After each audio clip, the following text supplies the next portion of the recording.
Baik, saya memperkenalkan diri saya ya. Nama saya Ayu Syamsiba. Tugas saya sehari-hari sebagai kepala bagian ya, kepala bagian SMP Kristen Kalantin Jayapura. Jadi sebagai kepala sekolah ya tentu punya tanggung jawab yang besar dan untuk mengembangkan satuan pendidikan. Saya sudah menikah, istri saya satu, anak saya dua. Sekarang saya ya berumur 56 tahun. Baik, terima kasih Pak Purba, sangat luar biasa sekali pengabdian Bapak di SMP Kalankurus ini. Selanjutnya saya akan memberikan pertanyaan terkait dengan pengambilan keputusan berdasarkan kebijakan universal. Yang pertama, selama ini bagaimana Bapak mengidentifikasikan kasus-kasus yang merupakan dilema etika atau rujukan moral? Iya, mengidentifikasi dilema etika ya. Yang pertama sudah jelas bahwa ya, masalahnya adalah yang benar di atas yang benar ya. Kita harus mengetahui bahwa sesuatu itu ya benar ya, dan memang betul-betul benar kita laksanakan. Dan sedangkan kalau etika moral itu ya, ada dilema dalam ya, diri kita untuk mengambil satu keputusan ya, karena biasanya ya kalau rujukan moral itu ada unsur belas kasihan di dalamnya. Artinya ya masih mempertimbangkan tentang kebutuhan ya si pelakunya, ya masih memikirkan hal-hal yang akan dihadapi si pelakunya ya ke depan. Jadi itu identifikasi yang rujukan moral dan ya dilema etika. Baik, terima kasih Pak. Tadi Bapak menyampaikan bahwa dilema etika itu adalah suatu masalah benar lawan benar. Itu sangat tepat sekali. Dan di dalam rujukan moral itu benar lawan salah.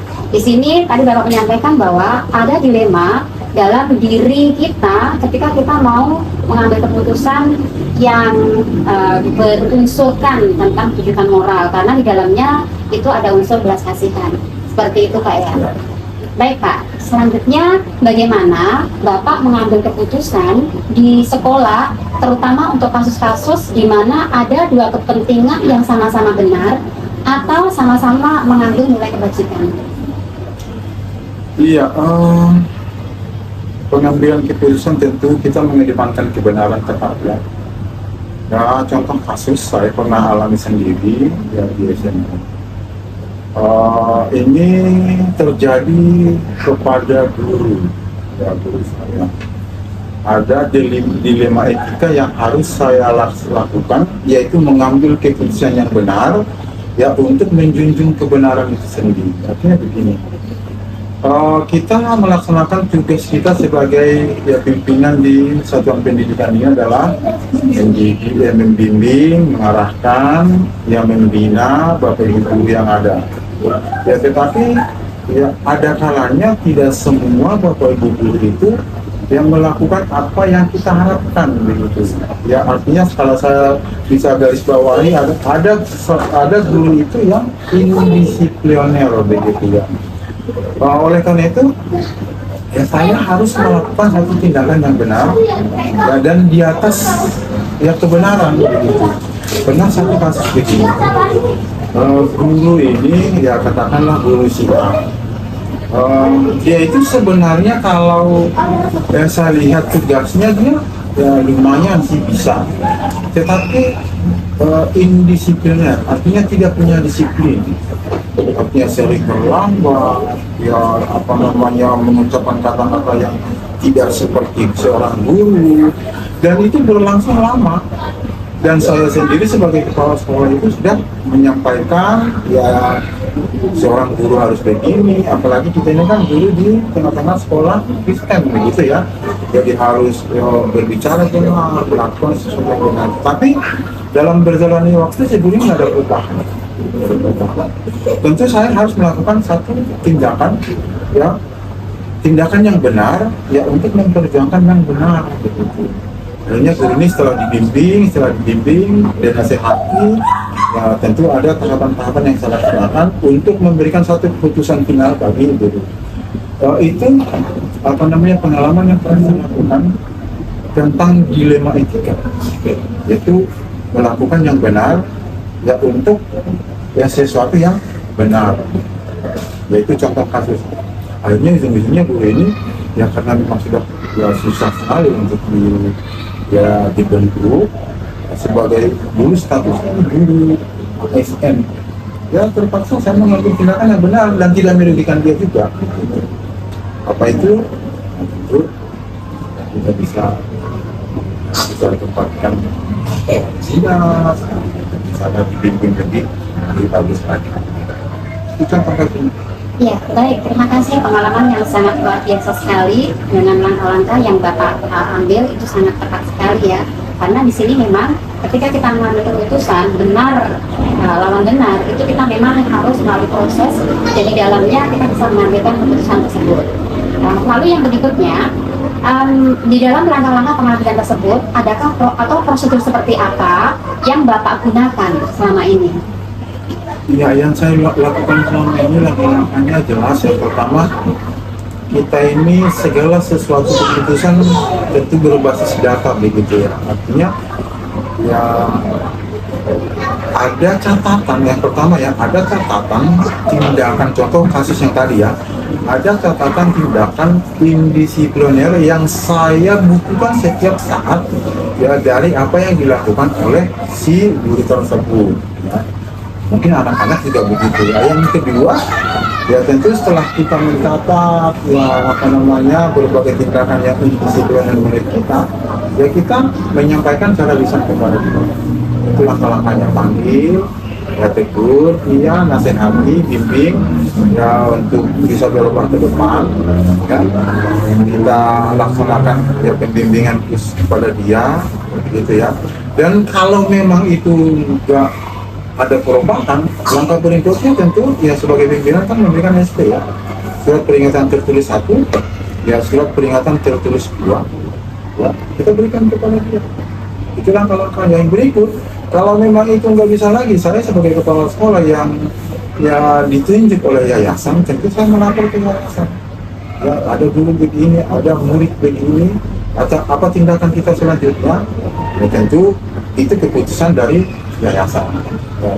Itu langkah-langkah yang selama ini saya ambil dalam menetapkan atau memutuskan ya dilema etika yang kami.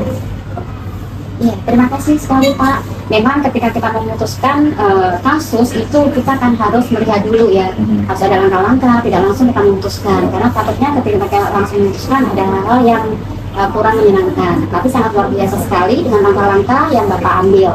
Lalu yang berikutnya, hal-hal apa yang selama ini Bapak anggap efektif dalam pengambilan keputusan tersebut? Yang pertama komunikasi. Langkah dalam pengambilan keputusan itu pertama-tama komunikasi. Komunikasikan dulu. Artinya sebagai pimpinan kita tidak mempunyai hak mutlak, kan kita bukan pemimpin yang otoriter. Yang jelas, kalau kita melihat ada sesuatu yang kurang, langkah pertama adalah komunikasikan kepada yang bersangkutan. Sampaikan begini loh, ada kekurangan begini, ada yang ingin diperbaiki begini. Itu harus. Ya karena apa?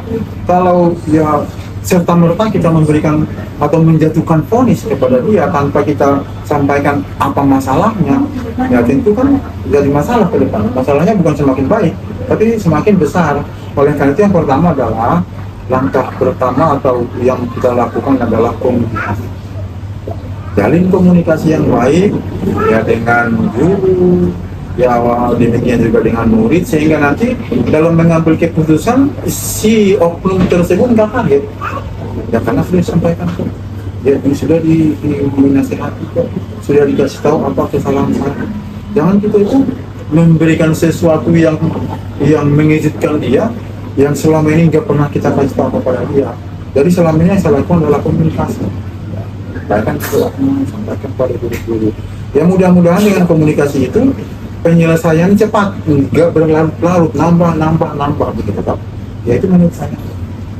Baik, luar biasa sekali langkah yang diambil Bapak, yaitu menjalin komunikasi. Nah, dalam pengambilan keputusan dan langkah yang diambil, yaitu menjalin komunikasi tadi, kira-kira tantangan terberat dalam mengambil keputusan itu ada nggak? Tantangan terberat. Sebenarnya ada nih, apa itu ya, hati nurani. Ya. Saya kan manusia, artinya setiap manusia itu pasti mempunyai apa ya, hati belas kasihan begitu ya. Kadang-kadang mau menetapkan sesuatu, mau memutuskan sesuatu itu yang sebenarnya harus sudah dilakukan, tapi karena masih saya timbang-timbang dalam hati, oh ya dia begini, dia memerlukan ini, tantangannya hati nurani kita, ya, yang ada loh, yang kalau memang A, kalau B. Tapi kan kita sebagai manusia, apalagi kita selalu selalu orang bilang kuncinya kita kasih. Jadi tantangan itu hati nurani dan kedua kasih. Kenapa? Ya apa namanya, ciri persekolahan kita kan orang selalu bilang kasih ya. Jadi mengambil keputusan itu ya utamakan kasih, itu tantangan ya. Itu ya, apa namanya, yang saya alami selama ini ya, dalam memutuskan sesuatu, dalam apa namanya, masalah dilema etika ini, saya masih ya kadang-kadang memikirkan hati nurani saya. Mungkin itu ya. Iya, luar biasa sekali. Karena memang kalau berbicara mengenai hati nurani itu kita bingung ya maunya seperti apa, karena namanya juga hati nurani, setiap manusia kita pasti merasakan. Bagaimana kalau kita di posisi seperti itu ya Pak ya. Baik, terima kasih Pak, itu sesuatu yang luar biasa. Lalu apakah ketika menghadapi tantangan atau menghadapi masalah itu, dan ketika masalah itu ada, apakah di dalam penyelesaiannya langsung saat itu diselesaikan, atau mungkin ada nanti dulu, atau mungkin ada waktunya seperti itu, atau bagaimana? Kalau saya selama ini ya pengalaman itu langsung. Karena apa? Kalau ditunda itu repot lagi. Ya, artinya kalau kita tunda, masalah itu tidak akan selesai. Karena apa? Yang bermasalah itu merasa dia tidak ada masalah, sehingga masalah itu berlanjut lagi. Oleh karena itu bagi saya sebenarnya penyelesaiannya itu adalah ya langsung, Pak. Ya langsung pada saat itu ya berikan nasihat, berikan teguran pada saat itu agar memang dia tahu bahwa dia memang ya contohnya melakukan sesuatu yang kurang baik gitu ya. Dia tidak bertanggung jawab gitu. Dia langsung tahu. Jadi kalau ditunda-tunda itu repot. Ya karena apa? Contoh kalau saya salah, nggak ada yang tegur. Kan saya nggak tahu bahwa saya salah. Jadi kalau saya salah, tegur pada saat itu, ya berubah pada saat itu, ya tentu bagi saya lebih baik. Luar biasa sekali ya. Memang kalau kita menunda sesuatu, nanti hasilnya sudah lain. Ya, daripada nanti tidak segera terselesaikan dan berlarut-larut, mending langsung diselesaikan saat itu juga. Untuk selanjutnya, dalam penyelesaian kasus ini, adakah seseorang atau orang-orang yang mungkin Bapak libatkan di dalam mengambil keputusan ini? Ya lihat kondisi saya ya. Kita kan sekolah swasta nih, dan saya sendiri juga kepala sekolah swasta yang bukan ASN. Akhirnya mitra saya itu kan yayasan. Yayasan itu mempercayakan tanggung jawab itu kepada direktur pelaksana kalau di sekolah kita ya, sekolah alam Bugis ya. Jadi kalau ya ditanya siapa yang mendukung, siapa yang menjadi mitra saya, ya tentu ya direktur pelaksana dalam hal itu. Kenapa? Setiap keputusan, ya setiap kebijakan yang kita lakukan tentu yang harus disampaikan ke yayasan. Saya nggak bisa mengambil kebijakan sendiri, saya nggak bisa memutuskan sendiri. Ya tentu ada yang lebih tinggi lagi, yaitu yayasan. Dalam hal ini sekolah daerah direktur itu ya tidak. Ya, baik, luar biasa sekali ya. Memang sekolah yayasan itu pasti ada aturannya sendiri gitu ya Pak ya. Ini adalah pertanyaan yang terakhir.